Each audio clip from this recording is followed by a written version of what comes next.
저희들이 연약하고 또 본디 죄인인지라 그 감정 때문에 믿음을 저버릴 때가 참 많은 것 같습니다. 주님, 이런 저희를 용서하여 주옵시고 불쌍히 여겨 주시옵시고 오늘도 또 그래서 저희가 주님을 의지하고자 이렇게 또 예배에 나왔습니다. 주님, 저희들의 이 마음을 받아주시고 또 이 시간 찬양으로 주님께 영광 돌릴 때에 주님 기뻐 흠양하시고 저희들의 마음을 주님 활짝 열어 주시옵소서. 저희가 무엇이 되어서 주님께 나아갈 수 있는 것이 아닙니다. 이미 예수 그리스도께서 저희를 위하여 돌아가셨으니 저희는 그것으로 주님 앞에 담대하게 나아갈 수 있음을 믿고 오늘도 예배 가운데 주님을 깊이 만나고 주님을 정말로 그 사랑을 깊이 경험하고 또 이 사순절을 더욱더 아버지 성령 충만한 아버지 시간으로 아버지 또 이렇게 저희가 은혜를 받을 수 있도록 아버지 저희의 각자의 삶에 주님 임재하여 주옵시고 저희들의 생활의 예배를 지켜 보호하여 주시옵소서. 예수 그리스도 이름으로 기도했습니다. 아멘. 오늘 3월이잖아요. 그래서 총회도 있고 초등학교 있는 엄마들이 조금 바빠요. 지금 준비하고 또 반주하러 오고 이러니까 조금 힘드신 것 같아요. 오늘 시간이. 그래서 아직 도착을 반주자가 못하셨는데 PPT 사모님 지금 음원 나오죠? 그거 틀면 안 나와요? 예, 안 나와요. 그러면은 그냥 하죠. 저희 그냥 찬양해요. 예. 제가 대충 이 첫 음정을 아니까 예. 약한 나로 강하게 가난한 날 부하게 눈먼 날 볼 수 있게 주 내게 행하셨네. 약한 나로 강하게 가난한 날 부하게 눈먼 날 볼 수 있게 주 내게 행하셨네. 호산나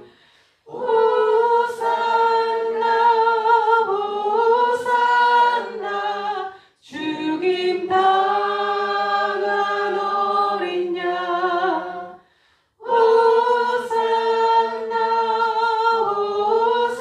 호산나 예수 다시 사셨네. 호산나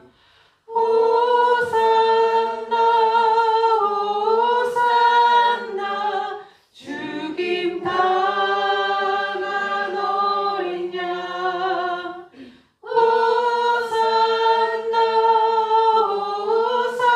호산나 예수 다시 사셨네.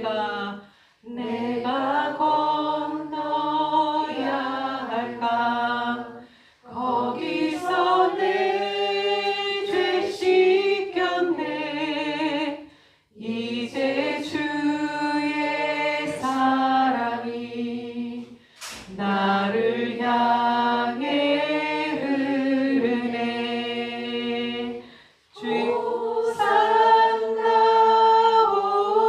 호산나 죽임 당한 어린 양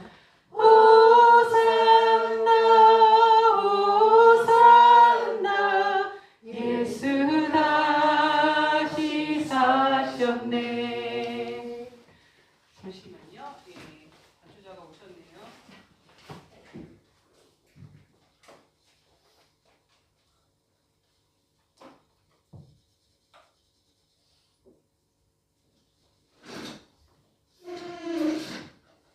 그래도 이렇게 그냥 아카펠라로 해도 좋네요. 그죠? 은혜가 되네요. 예. 예, 다시 한 번 더 부르 부르시고 다음 곡으로 넘어갈게요.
이제 주의 이름 송축하리 우리 또 활기차게 찬양 드릴 수 있습니다.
혀가 꼬이네요 오늘. 예, 다음 곡은 사명 우리 사순절 맞이해서 또 한번 불러보시겠습니다.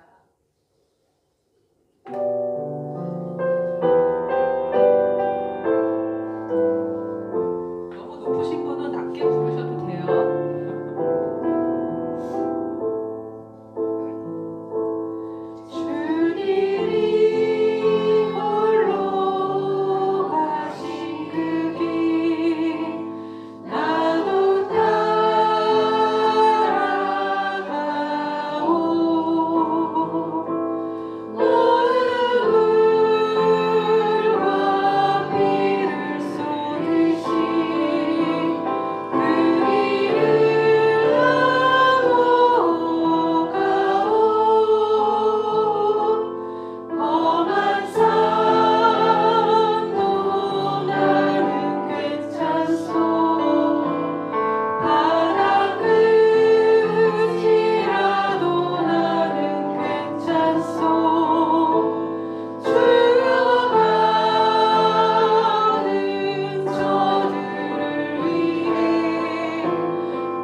이어서 찬양 드리시겠습니다.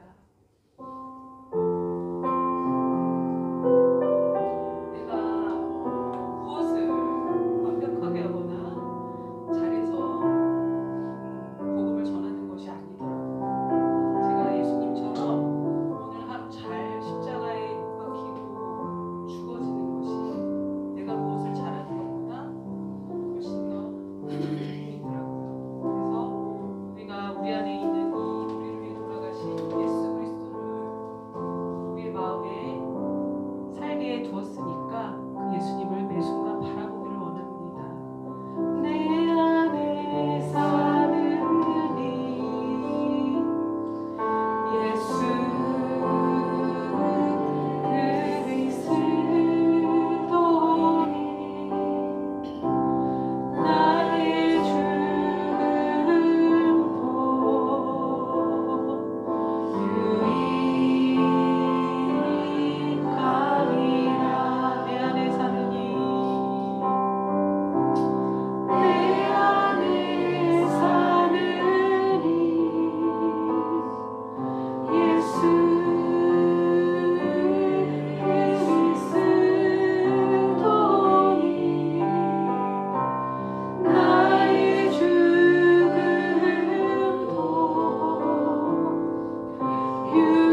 전능하사 천지를 만드신 하나님 아버지를 내가 믿사오며 그 그의 아들 우리 주 예수 그리스도를 믿사오니 이는 성령으로 잉태하사 동정녀 마리아에게 낳고 본디오 빌라도에게 고난을 받으사 십자가에 못 박혀 죽으시고 장사한 지 사흘 만에 죽은 자 가운데서 다시 살아나시며 하늘에 오르사 전능하신 하나님 우편한 자 계시다가 저리로서 사한 자와 죽은 자를 심판하러 오시리라. 성령을 믿사오며 거룩한 공예와 성도가 소유하는 것과 죄를 사하여 주시는 것과 몸이 다시 사는 것과 영원히 사는 것을 믿사옵나이다. 아멘. 찬송가 63장 함께 찬송하시겠습니다.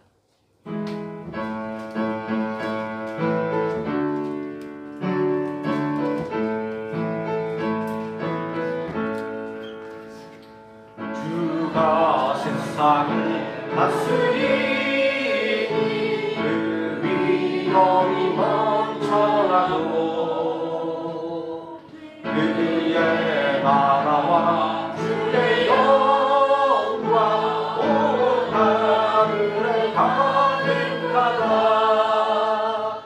저 유강한 바 위에 보리 다 멸망케 하시는 주 이 찬양을 주께 드리니 그 영광을 받으소서. 주가 권능에 손으로서 이 세상을 창조하리. 그의 놀라운 창조 솜씨와 백성이 경탄하네. 저 하늘의 별들로 주 영광을 나타내요. 늘 돌보아주시는 주께 그 영광을 돌립니다. 주가 세상에 이적을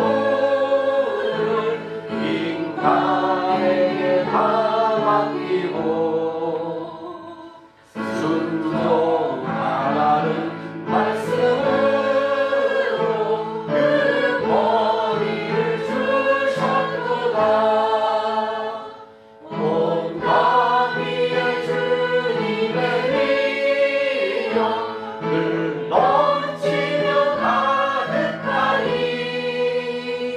그 나라와 주님의 영광 온 천하에 찬란하다. 아멘. 이 시간 함께 읽어받을 하나님의 말씀 요한복음 12장에서 함께 보도록 하겠습니다. 신약성경 167페이지 요한복음 12장 9절에서 11절까지 말씀입니다. 신약성경 167페이지입니다. 우리 다 같이 한 목소리로 봉독하시겠습니다. 유대인의 큰 우리가 예수께서 여기 계신 줄 알고 오니 이는 예수만 우리 위함이 아니요 죽은 자 가운데서 살리신 나사로도 고려하기로라. 베드 사람들이 나사로까지 죽이려고 모이하니 나사로 때문에 많은 유대인이 가서 예수를 믿음이로라. 아멘. 말씀의 은혜를 함께 기도하겠습니다. 사랑과 은혜가 풍성하신 아버지 하나님, 언제나 하나님의 은혜 가운데 하루 살아가게 해주시고 주중의 귀한 시간도 하나님을 온전히 경배하며 예배드릴 수 있도록 이끌어 주심을 감사를 드립니다. 언제나 세상으로 빠져들어가지 아니하게 해주시고 하나님의 말씀으로 균형 잡고 세상을 살아갈 수 있도록 우리를 인도하시는 하나님, 이 예배 가운데에서도 하나님의 능력 있는 말씀으로 우리를 붙잡아 주셔서 이 험한 세상 가운데 믿음으로 굳게 서는 능력과 은혜를 충만하게 받게 하여 주시기를 원합니다. 예배의 모든 시간 하나님께서 온전히 주관하여 주시고 그 은혜를 우리에게 넘치게 부어주시기를 원하오며 우리를 권하신 예수님의 이름으로 기도드립니다. 아멘. 오늘 봉독한 하나님의 말씀 복음의 증인이 되는 비결이라는 제목으로 하나님 말씀의 은혜를 함께 나누고자 합니다. 복음의 증인이 되어야 한다라는 말을 들을 때 어떤 생각이 드시나요? 아마 우리 대부분은 뜨거운 사명감보다는 왠지 모를 막막함과 부담감을 먼저 느낄 것입니다. 왜냐하면 우리는 복음의 증인이 되기 위해서는 무언가 특별하고 남다른 조건이 필요하다라고 오해하기 때문입니다. 나는 성경 지식이 부족해서 누가 물어보면 대답할 말이 없어. 나는 말주변이 없는데 어떻게 복음을 전할 수 있을까? 혹은 내 삶도 여전히 문제투성인데 이런 나를 보고 누가 예수님을 믿겠어? 라고 하는 자격지심이 우리의 입술을 얼어붙게 만듭니다. 사실 이런 두려움은 우리의 것만은 아닙니다. 출애굽기 4장 10절을 보면 위대한 선지자 모세조차도 하나님께서 사명을 맡기셨을 때 주여 나는 본래 말을 잘하지 못하는 자니이다. 주께서 주의 종에게 명령하신 후에도 역시 그러하니 나는 입이 뻣뻣하고 혀가 둔한 자니이다 라고 말하며 사명을 거부했습니다. 결국 우리는 전도를 특별한 은사를 받은 사람이나 목회자들의 전유물로 여기게 되었고 정작 복음을 전해야만 하는 우리의 일상에서는 침묵하며 살아갈 때가 많습니다. 그런데 본문 말씀에 등장하는 나사로는 이런 우리의 고정관념을 완전히 깨트려 버렸습니다. 여기에 예수님과 함께 등장하는 나사로는 유능한 설교자도 아니었고 기사와 이적을 행하는 능력자도 아니었습니다. 그런 사도 바울처럼 논리정연하게 복음을 선포한 적도 없었습니다. 베드로처럼 열정적인 설교로 유대인들의 회개를 이끌어낸 기록도 없었습니다. 베다니에 사는 나사로는 단지 평범한 사람이었습니다. 그가 성경에서 보여준 유일한 특별한 행적은 병들어 죽었다가 예수님의 은혜로 다시 살아나 무덤 밖으로 걸어 나온 것뿐입니다. 다시 말해 그는 죽었다 다시 살아난 것 외에는 특별한 업적이나 대단한 사역의 기록이 없는 사람이었습니다. 그럼에도 불구하고 본문 11절은 지극히 평범한 나사로를 통해 일어난 놀라운 일을 증언하고 있습니다. 나사로 때문에 많은 유대인이 가서 예수를 믿음이로라. 권세 있는 말씀으로 천국 복음을 가르치시고 기사와 이적을 행하시는 예수님을 사람들이 믿고 따르는 것은 너무나도 당연한 일일 것입니다. 그러나 나사로는 다릅니다. 그는 지극히 평범한 사람입니다. 예수님의 제자들처럼 권세와 권능을 위임받은 적도 없습니다. 바로 여기에 복음의 신비가 있습니다. 복음 전파를 위해 나사로가 특별하게 한 일은 없습니다. 그는 단지 병들어 죽었다가 예수님의 은혜로 다시 살아났을 뿐입니다. 그런데 성경은 나사로 때문에 수많은 사람들이 예수님을 믿게 되었다라고 증언하고 있습니다. 기적을 행하신 분은 예수님인데 사람들은 나사로를 보고 예수님께로 달려갔습니다. 그는 설교하지도 않았고 전도지 한 장 돌리지 않았습니다. 하지만 그의 존재 자체가 이미 거부할 수 없는 강력한 설교였으며 살아있는 전도지였습니다. 이런 나사로의 모습은 바로 성경이 말하는 복음의 증인의 본질이 무엇인지를 명확하게 보여주고 있습니다. 복음의 증인은 내 열심과 노력으로 억지로 하는 것이 아니라 내 안에 계신 예수님의 생명이 내 삶을 통해 드러날 때 되어지는 것입니다. 세상은 우리의 유창한 말에 설득당하는 것이 아니라 우리 삶에 드러나는 예수님의 생명력에 마음이 움직이게 되는 것입니다. 그렇게 오늘 우리는 본문의 말씀을 통해 보잘것 없고 평범한 우리의 삶이 어떻게 복음의 강력한 메시지가 될 수 있는지 절망의 무덤에서 생명장으로 옮겨진 나사로의 삶을 통해 그 비결을 함께 살펴보고자 합니다. 그리하여 오늘 예배드리는 우리 모두가 나 한 사람의 존재로 인해 누군가의 영혼이 살아나는 나 때문에 예수를 믿게 되는 기적같은 복음의 증인의 삶을 결단하는 복된 시간이 되기를 간절히 소망합니다. 우리는 대체로 복음의 증인이 되려면 무언가 특별한 능력이 있어야 한다라고 믿습니다. 하지만 복음의 증인이 되는 곳에는 특별한 능력이 요구되지 않습니다. 본문 9절에 등장하는 나사로를 보십시오. 수많은 유대인들이 베다니로 구름대처럼 모여들었습니다. 그들이 베다니를 찾은 목적은 두 가지였습니다. 자, 하나는 예수님을 보기 위함이었고 또 다른 하나는 죽은 자 가운데서 살아난 나사로를 보기 위함이었습니다. 여기서 한 가지 질문을 던지게 됩니다. 사람들은 도대체 무엇 때문에 그토록 나사로를 보기를 원했던 것일까요? 나사로가 대단한 사람이었나요? 아니면 죽었다가 살아난 후에 특별한 능력이라도 생겼나요? 아닙니다. 성경 어디에도 그런 기록은 없습니다. 나사로는 죽기 전에도 다시 살아난 후에도 여전히 평범한 사람이었습니다. 하지만 그에게는 세상 그 누구도 부인할 수 없는 단 하나의 강력한 증거가 있었습니다. 그것은 바로 예수님께서 주신 부활의 생명이라는 흔적이었습니다. 이 생명의 흔적이 얼마나 놀라운 것인지를 이해하려면 먼저 나사로가 직면했던 죽음이라는 냉혹한 현실을 우리는 직시해야 합니다. 요한복음 11장을 보면 예수님께서는 죽은 나사로를 향해 우리 친구 나사로가 잠들었도다. 그러나 내가 깨우러 가노라고 말씀하셨습니다. 예수님께는 죽음조차도 언제든지 깨울 수 있는 자비에 불과했지만 인생들에게 나사로의 상태는 명백하게 돌이킬 수 없는 죽음 그 자체였습니다. 제자들조차도 예수님의 말씀을 이해하지 못했을 때 예수님은 나사로가 죽었느니라 라고 분명하게 말씀하심으로 제자들의 오해를 풀어주셨습니다. 당시 그곳에 있던 모든 사람들은 나사로가 죽었다는 사실을 조금도 의심하지 않았습니다.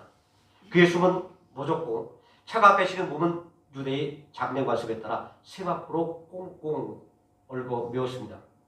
그는 돌무덤 속에 안치되었으며 무덤의 문은 거대한 돌덩이로 굳게 닫혔습니다. 예수님께서 무덤 앞에 도착하셨을 때 나사로는 이미 죽은 지 날이나 지난 상태였습니다. 유대인들은 사람이 죽은 지 사흘이 지나면 영혼이 완전히 떠나고 부패가 시작된다고 믿었습니다. 자, 그래서 누이 마르다는 절망 섞인 목소리로 주여 죽은 지가 날이나 되었으니 벌써 냄새가 나나이다 라고 말한 것입니다. 여기서 냄새가 난다라고 하는 것은 나사로의 죽음이 부인할 수 없을 만큼 완전하고 확정적인 죽음이었다라는 것을 뜻합니다. 바로 그 죽음의 현장에서 생명의 주권자이신 예수님께서 외치셨습니다. 나사로야 일어나라. 이 장면에 대해 신학자 오거스틴은 놀라운 주석을 남겼습니다.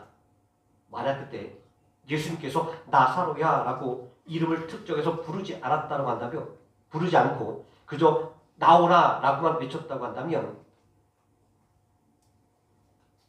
어떻게 되었을까요?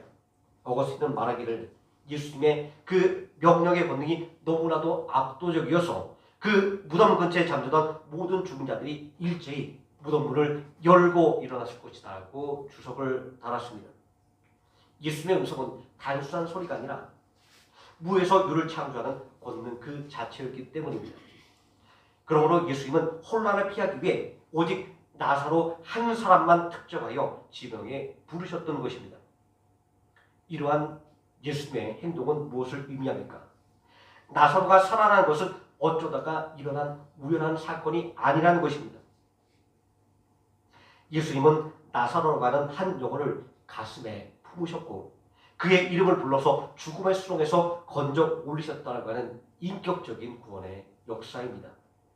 그 창조주의 음성이 무덤 속 어둠을 가르는 순간 부패의 법칙은 깨지고 창조의 질서가 회복되었습니다. 썩어가던 세포가 살아나고 멈췄던 심장이 다시 고동치기 시작했습니다. 나사로는 죽음의 상징인 수의를 입은 채로 무덤 밖으로 당당하게 걸어 나왔습니다. 그런데 한번 생각해 보십시오. 나사로는 살아났지만 여전히 죽음에 오신 수위에 묶여 있습니다. 그때 예수님은 주위 사람들에게 말씀하십니다. 풀어놓아 다니가라. 혹시 우리는 예수님의 생명을 가졌음에도 불구하고 여전히 과거의 상처, 실패의 기억, 열등감이라고 하는 세마포에 꽁꽁 묶여 있지는 않습니까? 생명을 얻었으나 그 생명을 가로막는 그 무거운 수건을 얼굴에 덮고 있지는 않습니까? 오늘 이 시간 나사로를 묶었던 그 수기와도 같은 죄의 굴레를 완전히 벗어 던지시기 바랍니다. 묶인 것이 풀려서 자유롭게 걷는 우리의 모습이야말로 세상이 보고 싶어하는 가장 생생한 생명의 흔적입니다. 베다니에 몰려왔던 사람들이 목격하고 있는 경이로움은 무엇이었습니까? 불과 며칠 전까지는 무덤 속에서 썩어서 냄새나던 그 사람이 지금 그들 곁에서 살아서 숨을 쉬고 음식을 먹으며 대화를 나누고 있다는 그 사실 자체였습니다. 죽음의 권세가 지배하며 악취를 풍기던 육체에 예수님의 생명이 개입하자 이제는 죽음을 이겨낸 생명의 향기가 그의 존재 자체에서 뿜어나오기 시작한 것입니다. 사람들은 나사로의 능력을 보러 온 것이 아니라 그의 삶에서 일어난 다시 살아남이라고 하는 생명의 역사를 보러 왔습니다. 이것이 우리가 복음의 증인이 될 수 있는 가장 본질적인 비결입니다. 세상은 우리의 성공이나 흠 잡을 데 없는 완벽함에 감동하지 않습니다. 세상에는 우리보다 더 높은 자리에 오르고 더 완벽한 도덕성을 자랑하는 이들이 얼마든지 많이 있기 때문입니다. 사실 세상이 우리 성도들에게 진짜 궁금해하는 것은 우리가 얼마나 잘 살고 있는가 하는 것이 아닙니다. 그들이 그리스도인들에게 진조로 보고 싶어하는 것은 바로 생명력입니다. 죄로 인해 영적으로 죽었던 우리가, 실패와 좌절로 점천된 무덤 같은 현실에 갇혀있던 우리가 예수 그리스도를 만난 후 어떻게 다시 소망을 품고 일어섰는가 하는 그 흔적을 보고 싶어합니다. 저 사람은 나사로처럼 무덤 같은 상황에 처해 있는데 어떻게 저기 다시 살아난 사람처럼 행동할까? 저 가정은 분명히 절망의 악취가 나야 하는데 왜 저기서는 생명의 향기가 날까라고 하는 질문을 던지게 만드는 것, 그것이 바로 복음의 증인의 삶입니다. 우리의 삶에는 어떤 흔적이 남아 있습니까? 여전히 현실의 무게에 눌려 죽음과 절망의 냄새만을 풍기고 계십니까? 아니면 비록 삶은 상처투성이고 고달프달지라도 그 상처 위를 덮고 있는 예수님의 생명력을 드러내고 계십니까? 복음의 증인은 나사로처럼 내가 살아난 것이 아니라 내 안에 계신 예수님이 나를 살리셨다고 하는 그 생명의 흔적을 보여주는 사람이라는 것을 잊지 마시기 바랍니다. 이 생명의 흔적이 어떻게 복음의 통로가 되는지 잘 보여주는 현대판 나사로의 이야기가 있습니다. 어느 한 가족이 있었습니다. 사업이 갑자기 들면서 가족들은 반지하 쇠방살이를 시작하기 시작했습니다.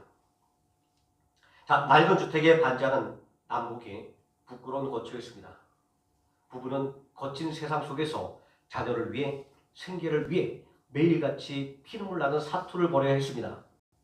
누가 봐도 그 가정은 실패한 가정이었고 불행한 가정이었습니다.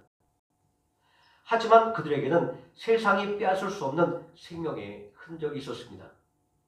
그 가족은 아무리 힘들고 지쳐도 저녁이면 함께 모여 가정 예배를 드렸습니다.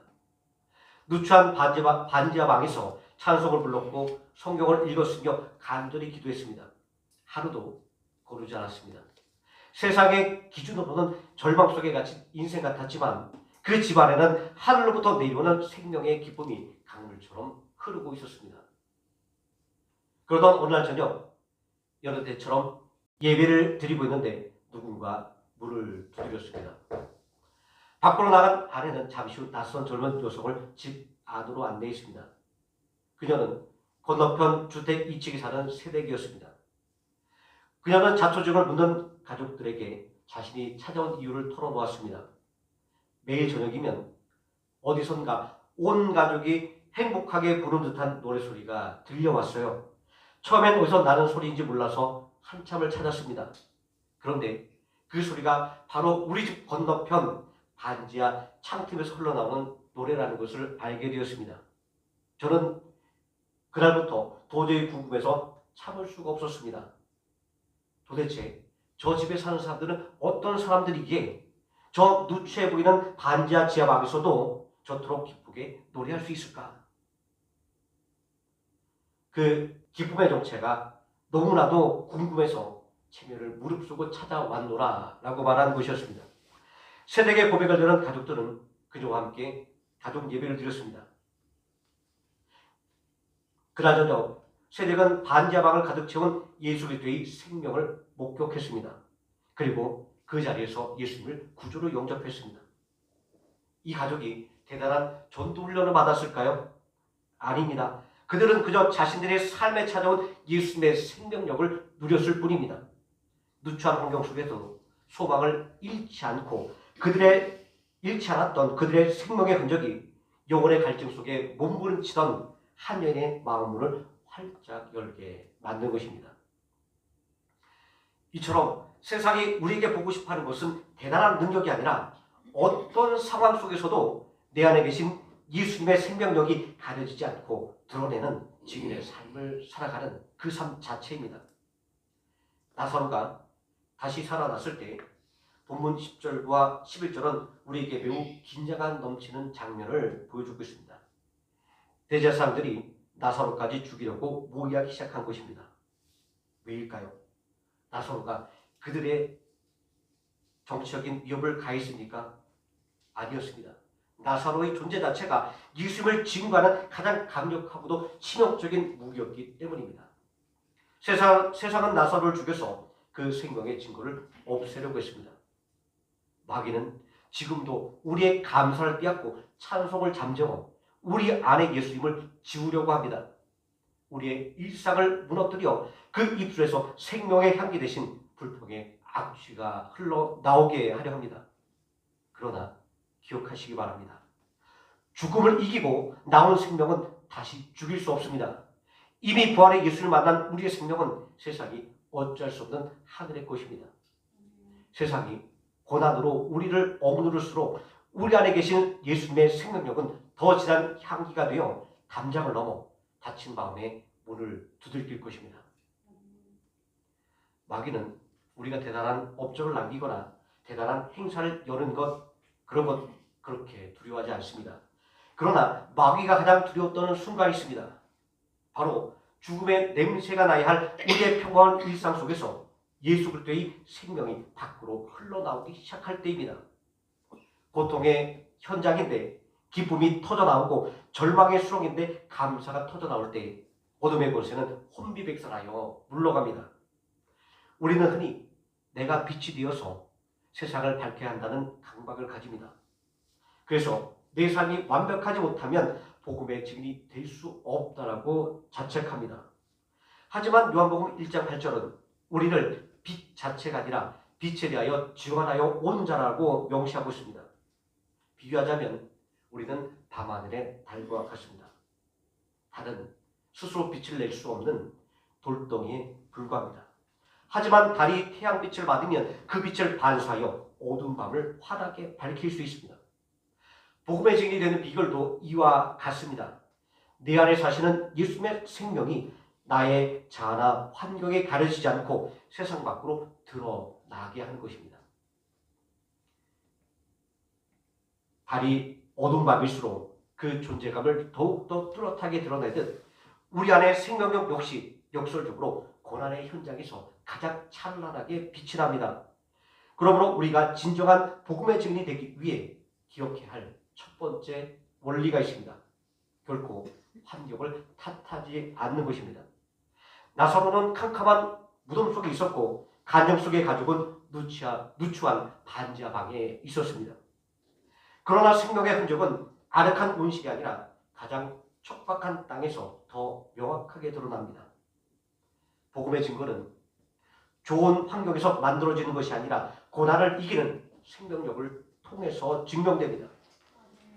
부끄럽게 보였던 반지하가 복음을 전하기에 부적합한 장소가 아니라 오히려 하나님의 생명력이 가장 밝게 빛날 최적의 전시장임을 믿으시기 바랍니다. 둘째, 예배의 자리를 지켜야 합니다. 예배는 내 안에 계신 예수님의 생명을 재확인하는 시간입니다. 반지하방에 살던 가족이 매일 저녁 예배를 드렸을 때 그들은 환경을 바꿨던 것이 아니라 자신들의 삶의 분위기를 바꾸었습니다. 예배를 통해 내가 죽고 내 안에 예수님이 다시 살 때 우리의 삶을 뒤덮고 있던 죽음의 악취는 사라지고 비로소 생명의 향기가 나기 시작합니다. 그 생명의 향기가 담장을 넘어 2층 집 세대의 마음을 두드리는 것처럼 우리 주변에 굳게 닫힌 영혼들의 마음을 두드리게 될 것입니다. 셋째, 삶의 절망을 소망으로 바꾸는 다름의 흔적을 보여야 합니다.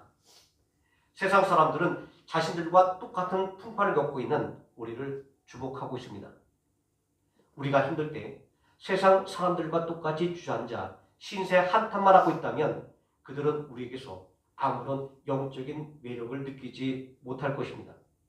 그러나 모두가 포기할 때 예수님의 손을 붙잡고 다시 일어서는 모습, 억울한 일을 당해도 예수님의 평안으로 웃어넘기는 그 거룩한 다른 모습을 볼 때 세상은 우리 존재 앞에 경외감을 느끼며 예수님께 돌아오게 됩니다. 그러므로 우리의 존재는 누군가에게는 예수님을 만나게 되는 유일한 통로가 되는 것입니다. 내 안에 예수님이 나의 혈기와 고집에 가려지 않게 하시기를 바랍니다.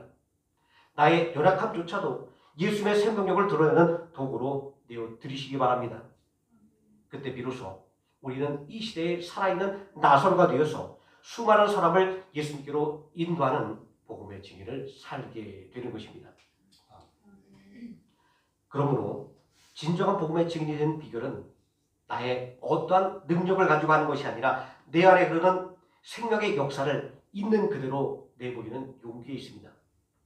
오늘 우리는 죽었다가 다시 살아난 나사로라는 한 인물과 반지하 방이라는 누추한 환경 속에서도 기쁨의 찬송을 잃지 않았던 한 가족을 통해 복음의 증인이 되는 비결이 무엇인지 살펴보았습니다. 우리는 모두 평범합니다. 아니 어쩌면 나사로처럼 인생의 막다른 골목에서 죽을 고비를 넘기고 있을 수도 있고 간역 속의 가족처럼 차가운 현실의 벽 앞에서 경제적인 고통과 사투를 벌이고 있을 수도 있습니다.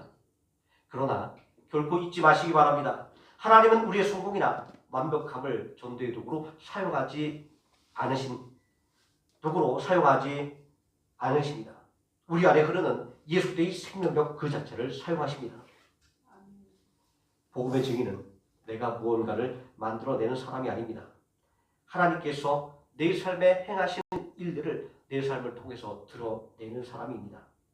지금 우리의 삶의 자리가 비록 낮고 누추한 곳에 머물러 있다 할지라도 하나님을 향한 찬송을 멈추지 마시기 바랍니다. 세상 사람들은 우리가 형통을 누릴 뿐만 아니라 우리가 낙심을 이겨내고 부르는 찬송 소리에 더 큰 관심을 보입니다.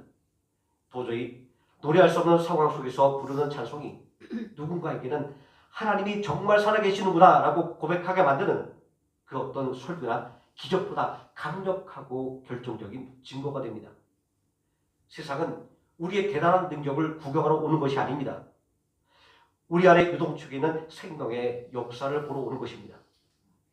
나사로가 무덤 밖으로 걸어 나왔을 때 수많은 유대인들이 예수님을 구원자 그리스도로 믿었던 것처럼 우리가 고난의 수위를 벗어던지고 예배 자리로 걸어 나올 때 세상은 우리를 주목할 것입니다.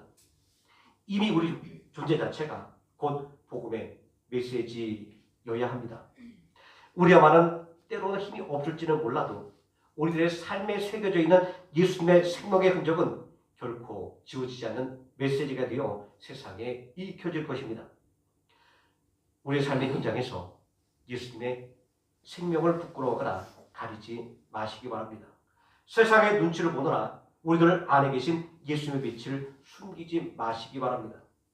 오히려 우리의 평안이, 우리의 감사가, 그리고 우리의 흔들리지 않는 예배가 세상 사람들에게 도대체 저 사람들은 저런 상황 속에서도 어떻게 평안을 누리고 어떻게 감사할 수 있을까라고 하는 궁금증을 불러일으키기를 소망합니다. 이번 한 주간 직장 동료들에게 이렇게 묻게 만드시기 바랍니다.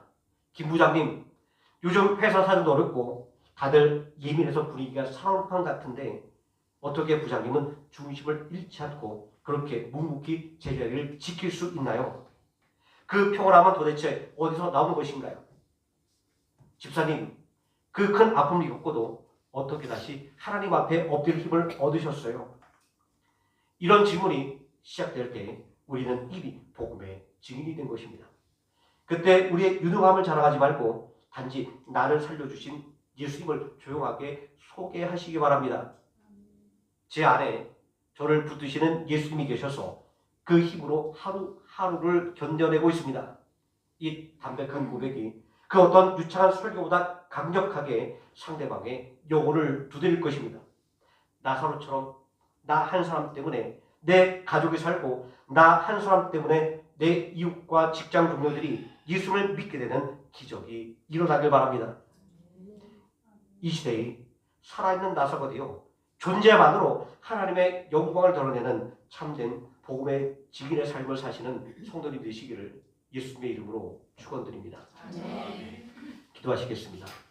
사랑과 은혜가 풍성하신 아버지 하나님, 평범했던 나사로, 아무것도 내세울 것도 없던 나사로였지만 그가 예수님의 부활의 능력을 그 몸에 드러냈을 때 세상 사람들은 그를 바라보고 예수님이 구원자 그리스도임을 온전히 깨닫고 믿게 되었습니다.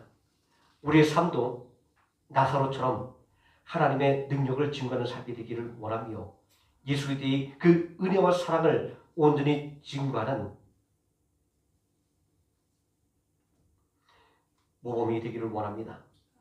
사순절을 맞아 우리를 권하기 위하여 십자가에 죽기까지 복종하셨던 그 예수님의 순종이 우리들에게 본이 되어 우리도 그 예수님의 순종을 따라 진정으로 하나님의 그 말씀이 우리들의 삶에 온전히 드러나게 되기는 복음의 증인의 삶을 온전히 살아갈 수 있도록 힘과 은혜를 더하여 주시기를 원합니다. 예수님의 이름으로 기도드립니다. 아멘. 찬송가 411장 찬송하시겠습니다.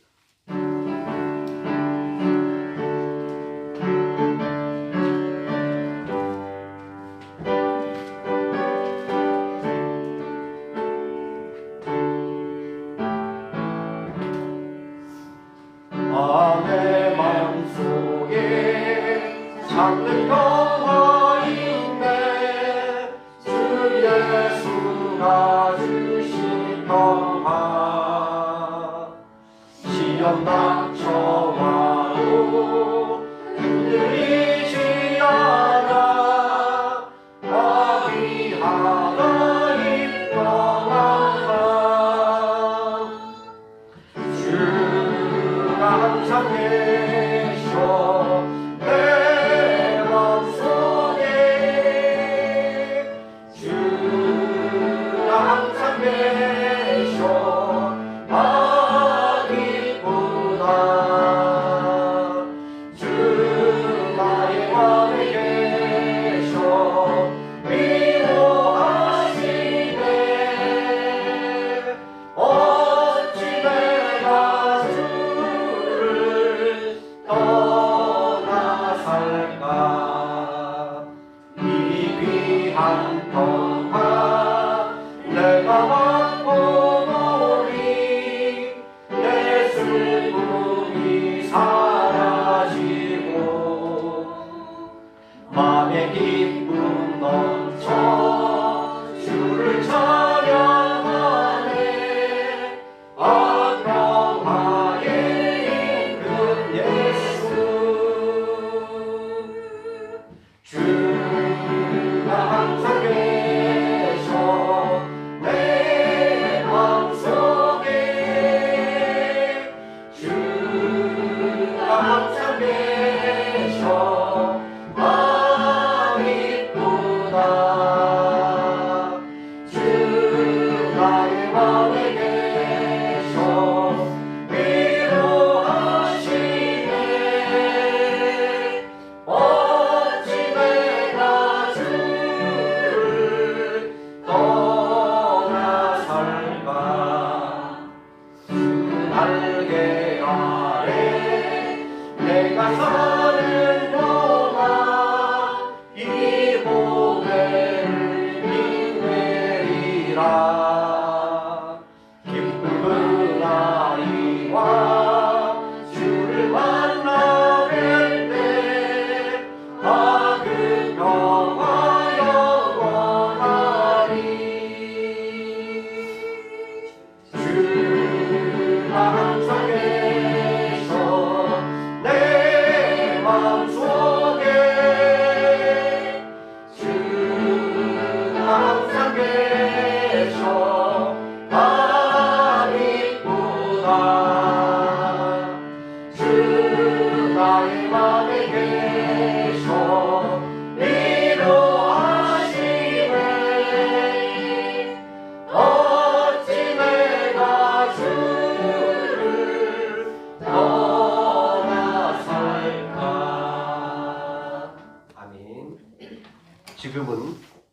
하신 예수 그리스도의 은혜와 우리를 구원하기 위하여 독생자 예수 그리스도를 아끼지 않고 십자가에 되어 주신 성부 하나님의 사랑과 오늘 이 순간도 우리와 동행하시는 성령 하나님의 임마누엘이 예수 그리스도의 생명의 흔적을 자신의 몸에 나타남으로 수많은 사람들을 예수님께로 인도했던 나사로처럼 진실한 복음의 증인이 되어 하나님의 영광을 드러내기를 소망하는 모든 성도들의 머리 위에와 하노이 생명나무교회 머리 위에 지금부터 영원토록 함께 계실지어다. 아멘.